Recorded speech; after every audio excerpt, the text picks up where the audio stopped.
numbers up or not really doesn't matter. We're going to continue to do this to show those really great businesses and charities. So that's what we're going to do. I just saw the live thing pop up there. Did you see that? I saw that. It kind of made me pause. I'm wondering if we're okay in the background. So, Chris. So I think we're all right. I think you would have. Right. Yeah, I'm not seeing any DEFCON 1. Had a little technical difficulties, so there were a few channels that did not go live, but we are now live and ready to go on all the tubes. There we go. Folks, you just heard producer Chris. You see, he's got our back. He's got our back. He's good. So anyhow, So on that note, you can catch this show on YouTube, on the Gardeners channel, the Lancaster Connects channel, on my channel. You can catch this on Facebook, on the same Lancaster Connects, Gardeners, our channels. We're everywhere. I mean, we're like everywhere. And we're staying with Spotify. We're sticking on Spotify. We're not Neil Younging it. You went there, huh? I did. I know what the people want. That's right. Give them what they want. So next week we've got Rachel Benbow. So a little change next week. It is going to be Valentine's Day. We want to dig deep into the love for our customers next week. So Rachel is a really great chiropractor, and she is going to be doing a live demonstration with this guy in the dream room. Or just outside of the dream room. Oh yeah, outside of the dream room. We just had this whole conversation about keeping it a family show, and like you go there, Spotify. I just about went there. That's right. Went there with that. Yeah. But we won't. But Rachel's going to give us some really great sleep tips through her lens of proper alignment while sleeping, and she's going to use this guy to demonstrate that. We'll see how it goes. Just because he is the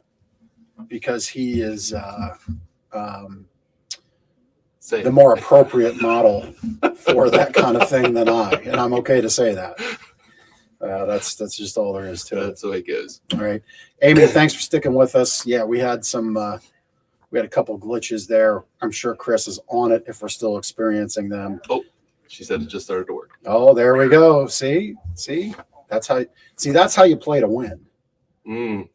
You comment that we had a problem, and then you comment again that it's fixed, and now you're in twice for the contest. Yep. See, Amy's she's a Lancaster Connects veteran. Well, she's like a star. We need to have badges. We need to unlock those badges. She missed seeing us at 2:00 on Monday afternoon. That's right. Let us know. Thank you, Amy. That's right. So we've got a great guest today. We do. We've got Melissa Ressler from the Lancaster Downtowners. Did you have to read the notes to remember? Well, you said. See, didn't you miss this? So the last 2 weeks I've had other guests on, and for some reason I had Heather's name. We were just talking about Heather from the Lancaster Rec 2 weeks ago, and I almost said Heather, but Melissa, I'm sorry. Melissa. From the Lancaster Downtowners. There she is. Hello. Ben. Hello. Welcome. Yes. Ben Jeffrey. That's great. Thank you, good Melissa. To be here with you guys today. I love it. I have these moments. So without further ado, tell us who the Lancaster Downtowners are. Yeah, the Lancaster Downtowners are a nonprofit focused in the City of Lancaster, and we support folks who have decided that the City of Lancaster is a great place to retire. We are 14 years old. We were founded in 2008, and presently we have over 200 members who live in and around the city and who are working together to support one another for a healthy and holistic lifestyle. Well, so you said 14 years ago. How did it actually start? So it actually started, one of our founders is named Rod Hauser, and he is still involved with the organization today. And he was having a discussion with a group of folks actually at his church, and they were talking about, okay, in Lancaster, there are all of these great retirement communities that people can go to. And what if you looked at retirement in a different way? What are the things that those communities provide that we could instead maybe provide each other and keep going in the city? So they had a really lively discussion about this in their church Sunday school class, and decided they would see if there were other folks who were kind of thinking the same thing. Thinking that their blocks in the city, that their homes in the city were great places to continue and build community, and think about, okay, well, what do I need? Well, I want stuff to do. So we have social, educational, and wellness programming, thinking, well, I might need some help getting a ride to the doctors or shoveling snow. How can we connect in volunteers to help people to do this? And then to realize, okay, well, we can't do everything for each other. How do I find out what else is out there? And so we build in service providers and connections to resources and folks to help figure out the right way for each person to keep living as they want to live. That is very neat. We've had a lot of charities and nonprofits on over the last handful of weeks, and a lot of them have just grown out of realization that there's a need, a church group or whatnot, and just having a conversation, and then boom, here's this 14 years later, and throughout that whole time there's this great organization that popped out of it. Yeah, and I think Lancaster is a really special place for that to happen. There's just a lot of, like you said, there's a lot of organizations who have done that. There's a lot of people really ready to step in with a lot of great make it work. A lot of great make it workness, oh, hey, we're in this together. Let's make it happen. So it's a great community to have an organization like this. It makes sense. It fits in the city here. Well, it really comes down to one of my favorite quotes from Gandhi: "Be the change you want to see." Right. Mm-hmm. And I urge Paige, thank you for listening. Appreciate your comments. Paige is a commenter, loves your organization there, Melissa, and she's tuning in all the way from Ephrata. All right. So that's a long jaunt from Lancaster City. It is. Not so much of a long jaunt through the internet. But in the vein of be the change you want to see, Ben has urged anybody listening, if we put a charity in front of you, a cause in front of you that kind of lights a spark, grab onto it and help. In this case, the conversation was, hey, not everybody can live at Willow Valley. Not everybody can live. Well, there's a bunch of them, but they just all flew off the top of my head. Village. Yeah, Lancaster. If you're listening and you didn't know, Lancaster County is retirement community mecca. Yeah. It really is. One of the number one places in the country to retire to. Yeah. But if you're not able, or you just don't want to live in that kind of more insular is not the right word. Structured community, planned community. Yeah. If you want to keep that city vibe, what would you do? So, I love how people came together. What were some of the hurdles in bringing this together? Oh my goodness. So the energy that it takes to get a grassroots nonprofit off the ground. There is a lot of energy that it takes to be launched. And they did a great job with that. I didn't get involved with the Downtowners until 4 years ago. Until then, it was entirely volunteer run. So they went through, okay, how do we fund ourselves? How do we handle liability insurance? What is our strategic plan? And went through some fits and starts of growth, and at first the organization was really seen as a social club, and that's a good thing too.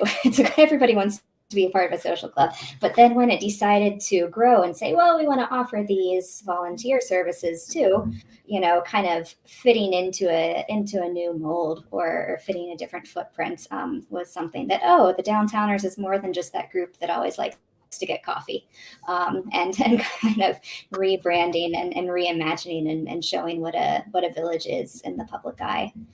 Now, we did have some help along the way for that, because at the same time folks were talking in Lancaster about this, there are communities all over the United States who are having these similar ideas. And it was really started with a group of folks outside of Boston. That was Beacon Hill Village. They started 20 years ago. Actually, we're celebrating the 20th anniversary this month. And that group of folks, they literally wrote the manual for how to start this type of village, how to get people together, how to get your volunteers, how to inspire folks with what the mission is of aging in community together. And so we had some help from them and from the Village to Village Network, which is the national organization that kind of helps guide and foster and grow community groups who are trying to do the same things that we're doing here in Lancaster. So you said the word village a handful of times. What is your definition of a village when it comes to the Lancaster Downtowners? What does that mean? Yeah. So a village is a grassroots, member-driven nonprofit that supports aging in place. It's about interdependence. It is about social connection. It's about a really holistic approach to helping people remain independent in their homes and contributing to their communities in the best ways that they can and know how. So, and villages do that through those sort of three main tiers, through social, educational, and wellness programs, through connection to volunteers to help with those everyday living tasks that sometimes get a little bit trickier, and then connections to other resources. So you've mentioned you've been with the organization for 4 years. What, as an executive director, what is your responsibility there? A little bit of everything, and that's why I love it. My background is in social work, and so I can, in the morning, have a meeting with a member who's making decisions about home care, or what are some next care decisions they need to make. The next hour, I might have a meeting with our PR and communications committee, or with our fundraising committee about next steps for the organization. And then we also get to move into larger collaborative initiatives and really looking at what are some changes we can make in the city that's going to impact older adults everywhere. So it's, a little bit of everything. Yeah. Comment in from Richard. Richard retired to an old 3-story townhouse in the city because they love it. I'm assuming the city that is, and maybe their house. I'm sure it's both. But we know that it will be a challenge as we continue to age. So it's great to know that there's an organization that focuses on aging in place. Thank you. So, there we go. This is the exact intent of our show. Yeah. That's cool. You talked about, so there's a three-prong focus, it seems, with your programs. Yeah. I wrote the one down and then I kind of was listening to the other two and I forgot. But the first one is what I wrote down because it kind of grabbed me. Social education and wellness. What's the focus of that prong or that leg in the stool of what you do? Yeah. So the point of it is to bring people together. You're only as strong as your neighbor, and you need to know your neighbor to be able to ask for help or to be able to provide support. And so we really want to use that to build connections and form relationships. And how we do that, we have a walking group who meets 3 or 4 times a week. They meet at 8:00 and walk 3 to 4 miles every day. We have regular book clubs. We have folks who just get together for coffee. We bring in other information and educational resources. Some of that is really targeted towards resources that you might need to age in your home in the city. And some of it is just general interest. So we'll hear from local authors. We will hear from maybe professors lecturing on climate change. Looking at a program coming up to discuss what is critical race theory. And so really there's just a number of different programs that anybody could be interested in. Okay. It's pretty cool. We have a question that just came in about minimum age for participation from Amy, and it may be part of a broader question of, how does somebody become a member of the Lancaster Yeah, Downtowners? absolutely. So there is no minimum age. Our members range in age from their late 40s to their mid 90s. So we have a huge age range there, but we are focused on providing services and support for seniors. And so folks who have joined in their 40s, 50s, and 60s are kind of looking towards the future and wanting to make sure that this organization is here as they want it and as they need it. So I would say the typical member would be a woman who lives independently in her 70s. That's kind of our most common downtowner. So you join we are a membership-based organization. So you pay dues for a year, and that's based on income. So that ranges anywhere from one person lower income membership is $80 for the year, up to a two-person household for a higher income would be $318 for the year.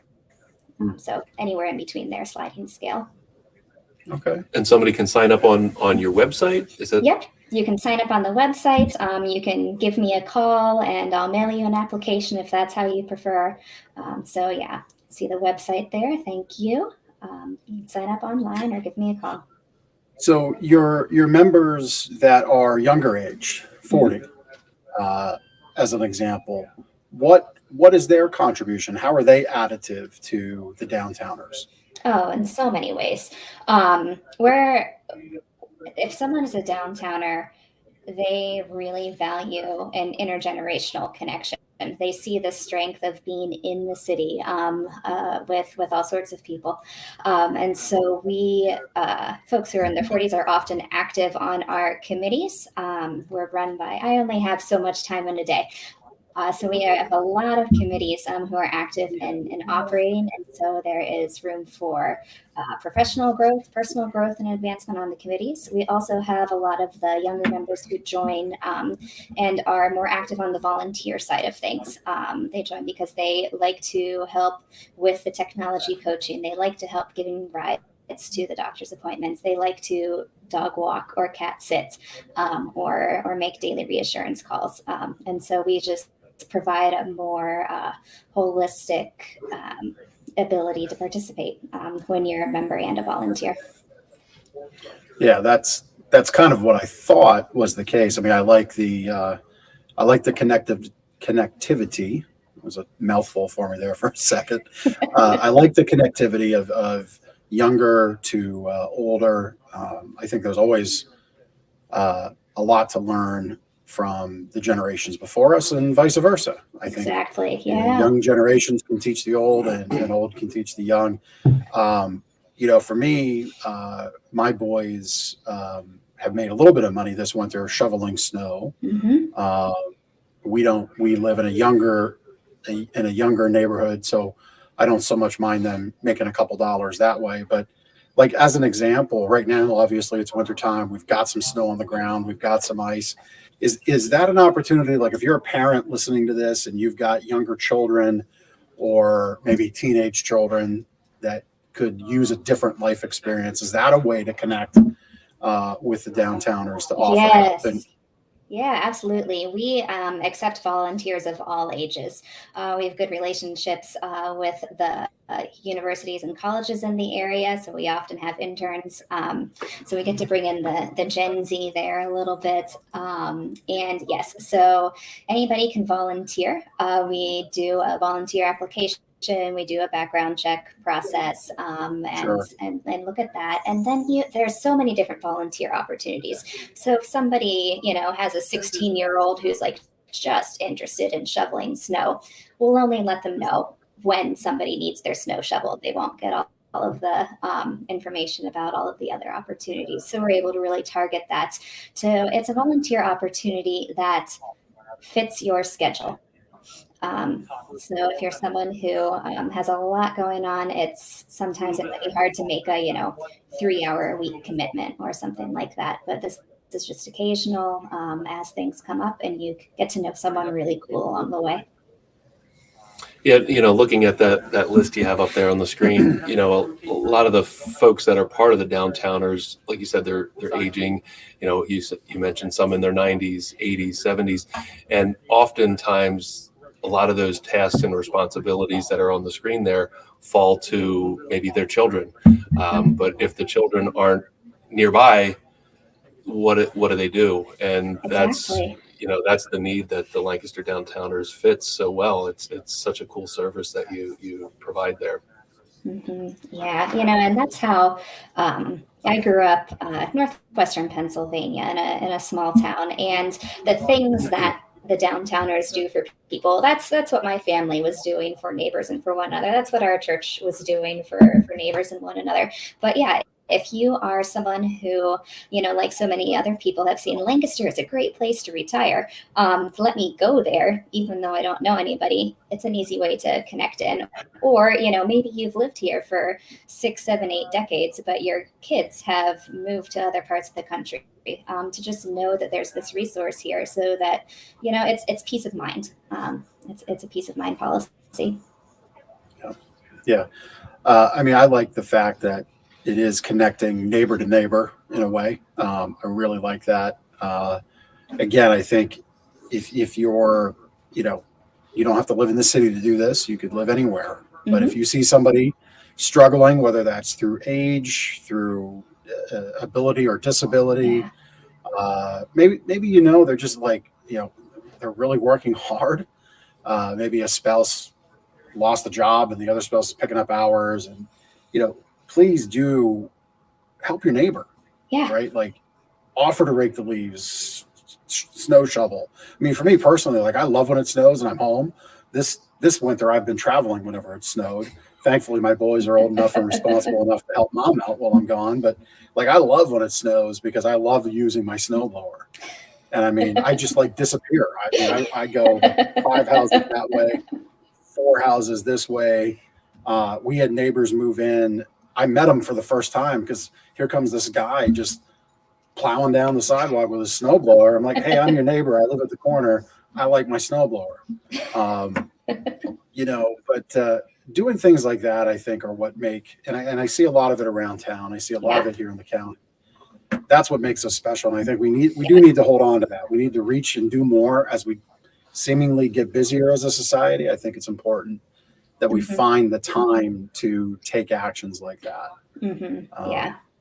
And if you want to be more focused with it, you connect with somebody like Melissa with the Downtowners to do that. So to get introduced to you, to get more connected to you, do you have any upcoming events going on?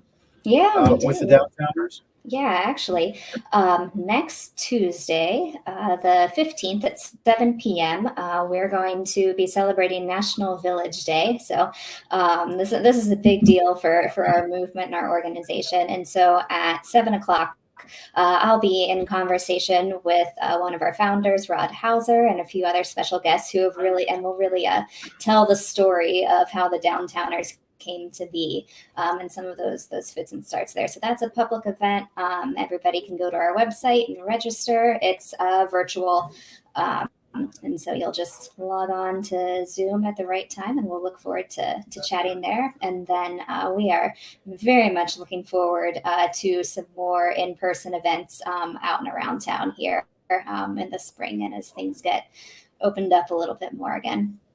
Do you normally have those types of events that you've had to move away from? And Yeah, that was a big switch for us. We have a very kind of small office space. We were always just out in the community. We were out at coffee shops and restaurants and the library, and just kind of out doing things everywhere. And so it's been a shift to try and switch to Zoom and virtual and maintain those relationships and connections. So we've been creative with it. We had a hot dog roast in December. We have done some nice happy hours at the Wolf Museum. So we're making it happen, but ready to get back to normal. Did you find, obviously, the last 2 years, the shift from in-person to virtual, I would imagine with, the age group of the average Lancaster Downtowner, was that a difficult thing to navigate, or did you find a lot of your members, were they able to get like use their cell phone to get on a Zoom meeting, or was that an opportunity for younger people to help them navigate it and kind of walk through? Yeah, I would say in March and April of 2020, myself and some of our volunteers trained probably 30 people in their 70s and 80s how to use Zoom, how to get on, how to start a meeting. And they used it not to connect just with us, but then to connect with their families and with the other things that they were doing too. So Yeah. it took us a little bit, but now it's kind of just down to, do I want to do this or do I not want to do it? Everybody knows how. Almost everybody was able to get connected in. Just getting a little bit of Zoom fatigue, I think. Yeah, I mean, I think that exists, but I mean, I mean, again, COVID gave everybody a lot of things to think about and do differently and handle differently. But in a way, it was a blessing in the fact that you have now folks that might not have ever jumped on Zoom now can. They're empowered. Yep. And maybe for that birthday for their grandchild or great grandchild that they wouldn't be able to interact, I'd hope that they can now. And I think that's kind of neat. Exactly. Like Yeah. that's one, I always try to look for those silver linings, those positives.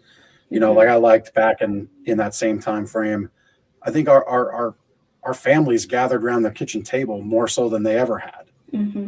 And I hope a lot of families kept doing that. Yeah. I know ours has, but so that's very cool. Like for me personally, my grandparents are getting up there. They were always very resistant to technology, still are, and it's not great. Like my sons are missing out on their grandparents, and they're missing out, and it's what it is. And now they're at an age where they're in an assisted living facility where that staff is just so overwhelmed that opportunity just isn't there. So again, I guess take away this: if you've got a grandparent that's got a cell phone and they don't quite know how to Zoom yet, help them out. Yeah. Because you might hope that someday soon they can do that. Because it's not just for the birthdays, it's not just for the connectivity. It might really be something that really helps them navigate an issue. Connect to a resource like Melissa has. Exactly. Yeah. And I mean, that's a skill that people are now using with virtual doctor visits, virtual medical visits. It's something that really opened up a number of other possibilities. And, I think our silver lining for that was throughout the pandemic, we're full of folks who are usually connected into the community. And we had a lot of downtowners who were used to volunteering at the library, in the schools, with the Literacy Council, who weren't doing that anymore, weren't able to do that. And so what we were able to do was help pilot a program called Z Tutors that connected older adults with students in school district of Lancaster for shared reading time. And so they used an online, we taught, Zoom lessons, sharing screen lessons, and focused tutoring kids on their reading skills with that technology. So, there's so many things that you can do besides a FaceTime birthday call once you have those skills under your belt. Yeah. And I mean, on that note, I did my kids' school had I think a lot of schools have this program. It's called like Watchdog. I think that's what it's called, Watchdog Dads. And where dad comes in for the day and navigates with their child's class and then other classes. And the funnest part of that day for me was having the kids read to me, and they were so proud. Yes. They were so proud of themselves, no matter which level they were on, to be able to read to somebody they looked up to in that moment. So what a neat thing for your folks to be able to do, even in a virtual setting. So very important. And again, if you're listening, if you're thinking, well, how would I connect with this? I don't really have skill. If you can connect on Zoom, there you go. You can be a part of that program. That's very cool. I like that. I like that a lot. Melissa, I read on your website about sponsorship opportunities. What sponsorship opportunities exist? Yeah, so we have annual business sponsors who support our work. We are so thankful for them. And so what we do, we recognize folks or the business or organization for 12 months, invite you to our annual meeting, put your logo on our website and in our monthly newsletter. At certain levels, we invite you to present programs and really get connected into our membership, get your business out there in front of our 200 plus members. So we're grateful. There's different levels. Thanks for scrolling through those sponsors there. Yep. Recognize a handful of names on there. Yeah. What's that, Palomo? Yeah. Jeffrey Palomo. Yeah. Oh, he's wonderful. Yeah. Yeah. He great community supporters. So great shout out to him. So he was Jim Gardner's legal counsel, which sounds terrible. right. But, the reality of most attorneys in this world is they're involved in non-terrible circumstances. It's true. But Jeff was Jim's representative when we bought the business, and it was all very good. Like there was zero frustration with any of it. But yeah, Jeff was a very great guy and helped, also a customer and helped really both parties be very happy once the keys were handed over to the business. So yeah, he's a great guy, and moving into 2 Lancaster offices this year. So to see a little bit more of him. Yeah, he'd be a good podcast guest. I think we'll have to make that invitation. So you've got the sponsorship opportunities. Again, because I think we went through it pretty quick. Maybe Chris, we can bring up the volunteer opportunities just to get it on the screen. So while Chris is doing that, maybe there we go. Melissa, maybe pick like 2 or 3 that you like. I know I'm putting you on the spot, but is there like 2 or 3 that you can think of, or 1 or 2 where somebody came in and like just really got into it, like they really liked moving things around, or they really liked dog walking? You have any like kind of volunteer success stories that way? Oh, yes. Let me think here. I would say my favorite thing that's going on with volunteers right now, we have a volunteer who is interested in helping with the technology coaching and has done some of this here and there, who went with a member. She had a computer that was, 10 years old, 12 years old, and was wondering why it wasn't working.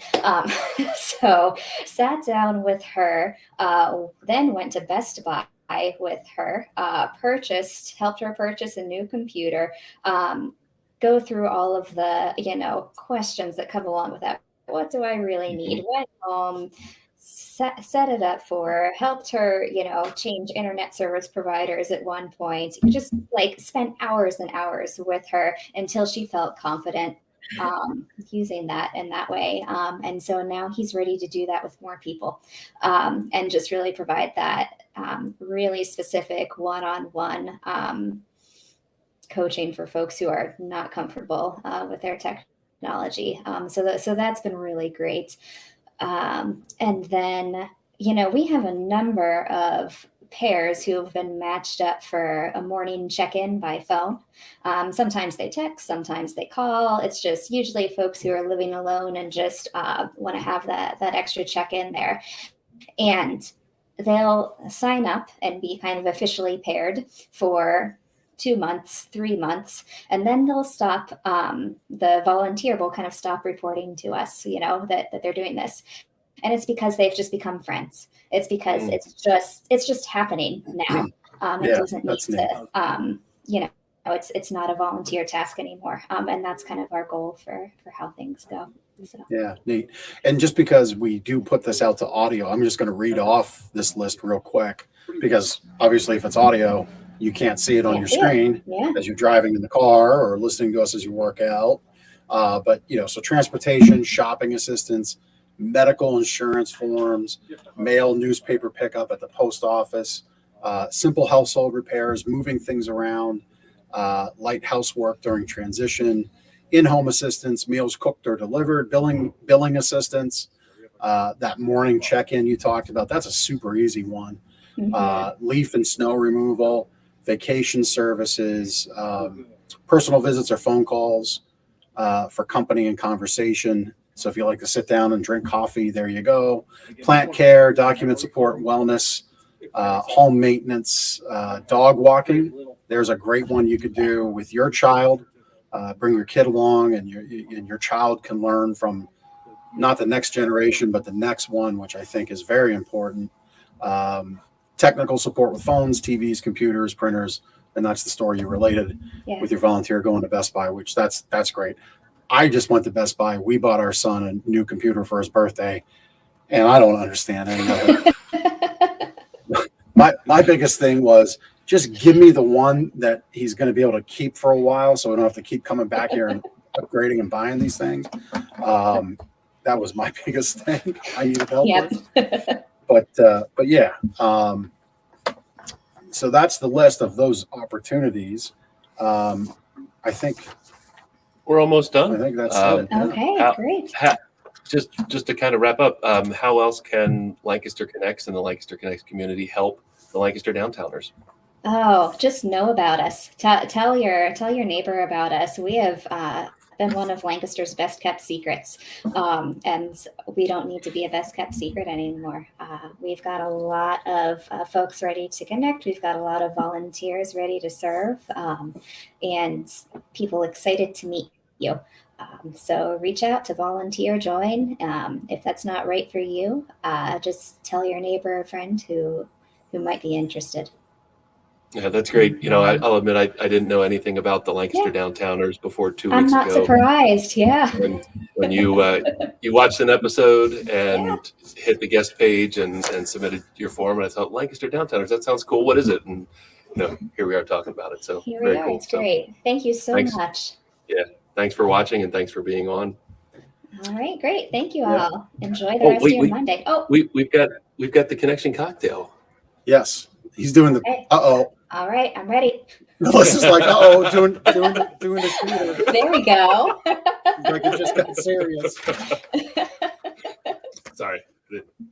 Well, when we bring that up, Takesha, one of our great fans, Takesha's like just a ray of sunshine, like in a cup.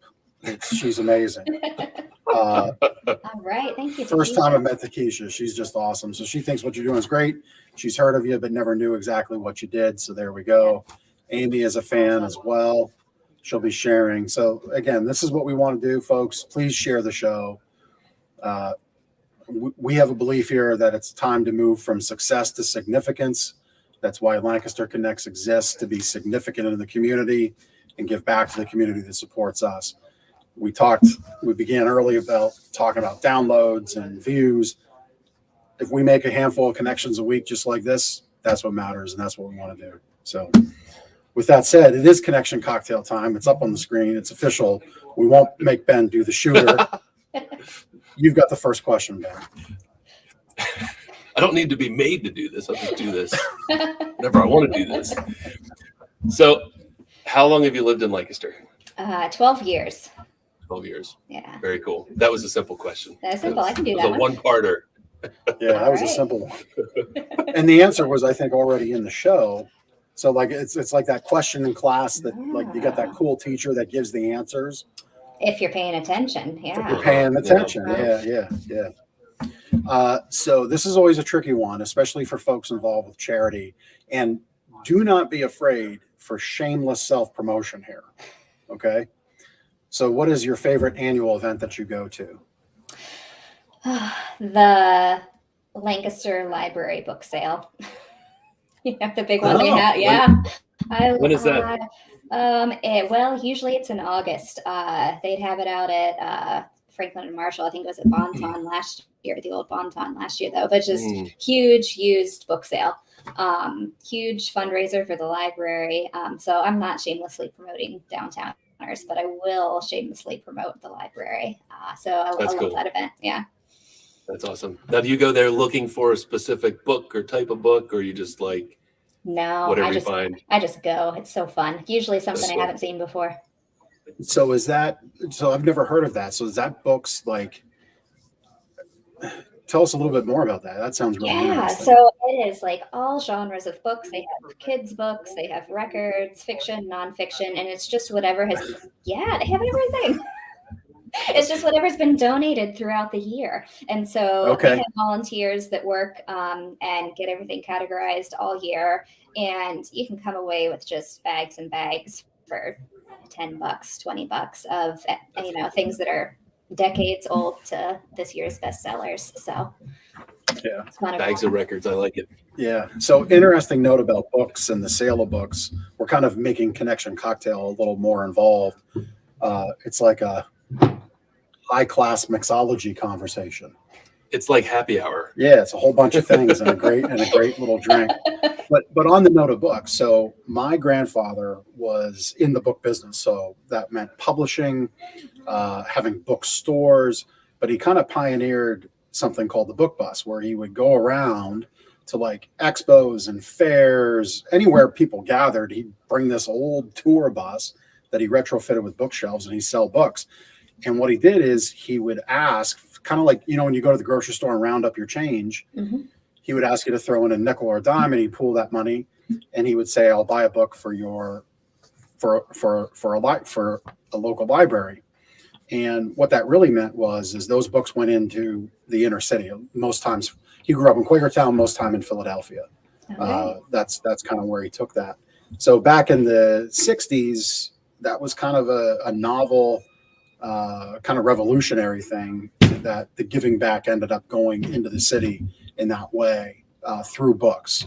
So I kind of thought that was neat That's to so cool. share. Yeah, there with, you go. with the big Good book sale. Nice. So what? All right. So last question. Okay. Turkey Hill, Sheets, or Wawa? Turkey Hill. Okay. Any gas station that prioritizes ice cream is good with me. That's the best answer. Yes. Yes. Okay. As you can tell, I have prioritized ice cream in my life as well. I think that's one of the best things you can do with your life. Yes. Yeah, when the Turkey Hill half gallons go on sale for like 2 for $5, you just I load love up. it. Yep. Just load up. Well done. Good answer. All right. Yes. All right. Well, Melissa, it's been a joy to have you on the show. This has been a great Monday afternoon. Thank you guys for Yeah. having me. I appreciate Yeah. it. All right. Well, thank you for joining us. We've had the Lancaster Downtowners info on the screen. It's in the post where you're watching this, if that's on social media. If you're listening on the audio podcast, it'll be in the show notes for the show. So please do connect, lancasterdowntowners.org. On Facebook, just go to /Lancaster Downtowners. And you can even call. We verified this. Yes. You can call Melissa at 717-584-1224. And if you want to email, info@lancasterdowntowners.org. So all great ways to connect there. Please do. Please be that change you want to see right here in Lancaster. They have their event coming up on Tuesday the 15th at 7 o'clock until 8:30. You can check that out on their website. There is no fee for that. And that is a complete virtual event. Is that correct? Yeah, completely virtual. Virtual event via Zoom. Right on the website, you'll be able to sign up and join for that. All right. All right. Thank So, you both. Melissa, yeah, thanks for joining us. I'm not sure if we covered this in the pre-show, but if you need to get on with your afternoon, please feel free to do so. Unless you want to stick around and just watch backstage this tomfoolery that we have for everybody else.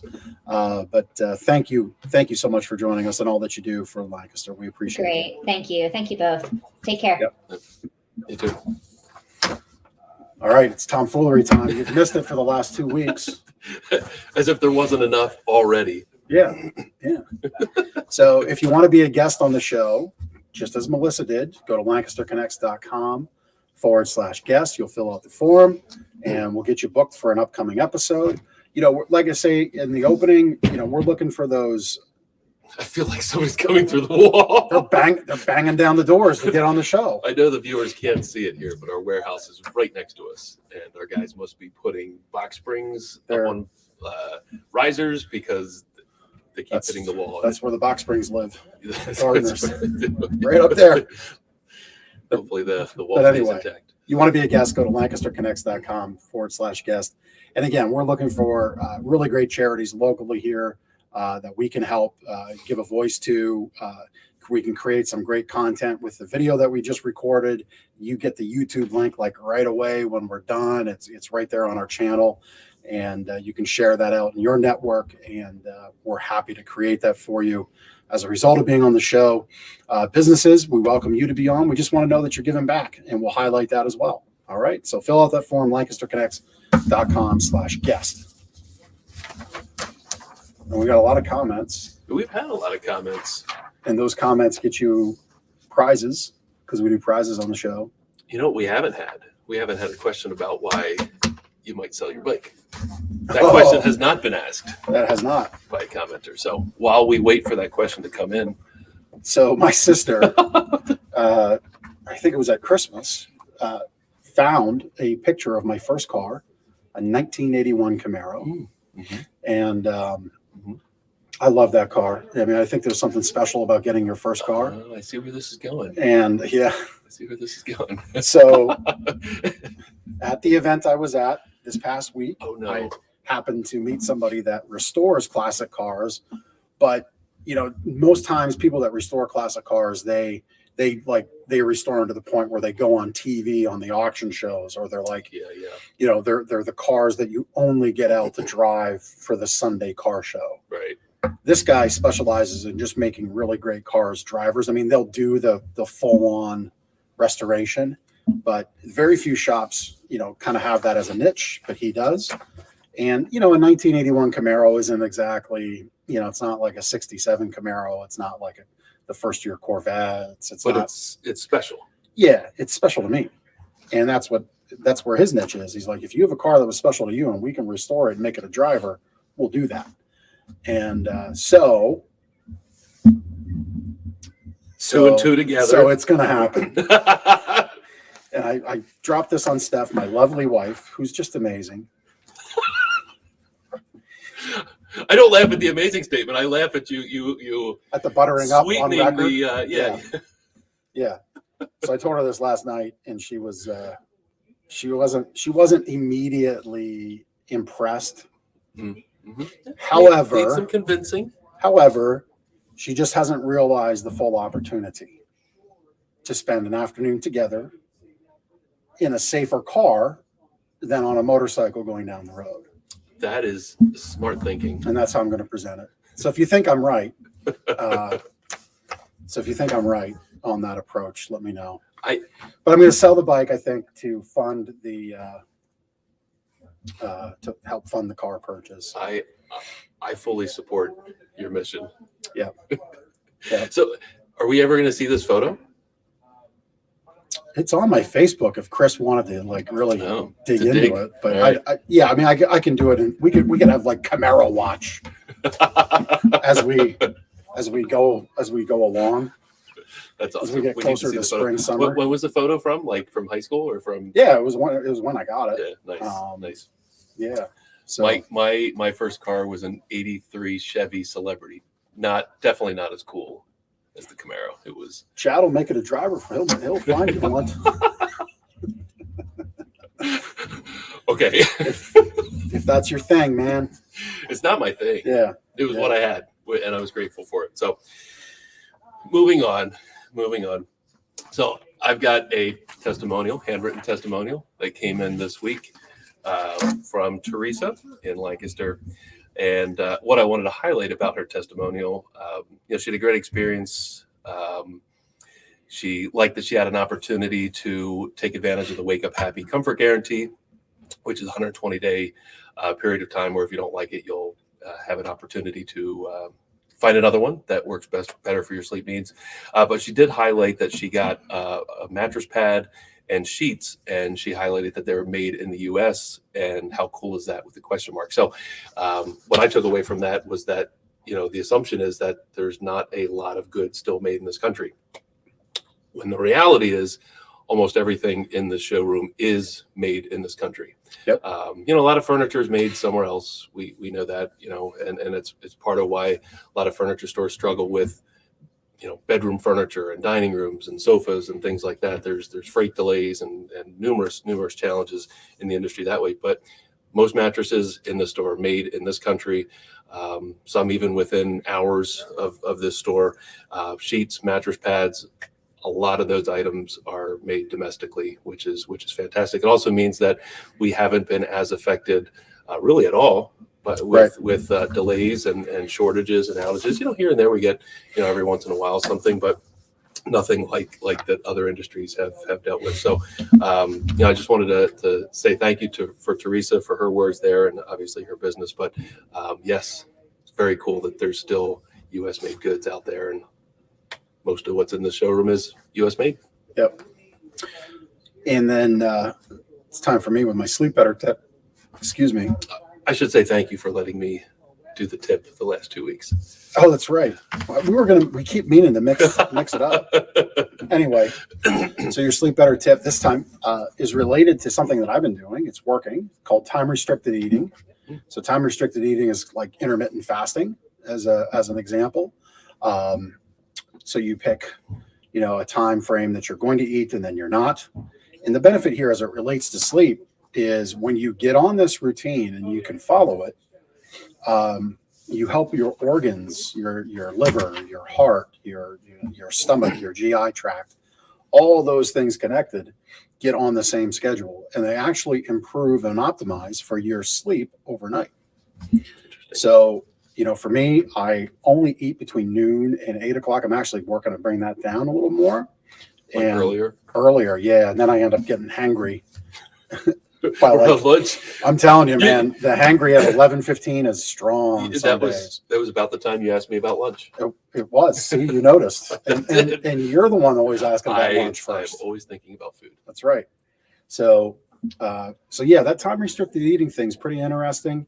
So if you're looking for these little levers that swing big doors, so to say, as it relates to your sleep, that's one of those things that it might be easier for some. Of course, you should, if you've got some health things, you should definitely talk with your doctor about that. But time restricted eating, look it up, see if it works, but it can directly correlate to your sleep because your entire body now is in alignment and on schedule. So that's the sleep better tip. Sleep better, eat better, feel better. It's like a 3-for-1. And where can they get the book? Making up for lost time. Oh yeah, see, I'm rusty. Go to gardenersmattressandmore.com. Just as I was giving myself a victory lap, Ben brings me down. gardenersmattressandmore.com/sleep-better. We will mail you out a book. 2 of them went out in the mail today to people who were very smart and got their own copy. We'll mail it to you for free. Just go to gardenersmattressandmore.com/sleep-better, and we'll get you a copy out in the mail. We're almost done. We're almost done. See, this new format is interesting. So the format is new because I was listening to the show in the car and I realized, we're cool. We're kind of Lancaster cool, but like if you're listening to the show and you want to hear about our great charities and businesses that we have on, you got to get through us first. So I said to Ben, let's put our guests first in the show. Plus then our guests get to go do their thing.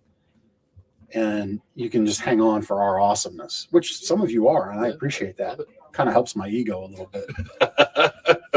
So anyway, that's the reason for the new format. I think it's a great format twist. I think the last thing we have to do is just pick the winners. Pick a winner.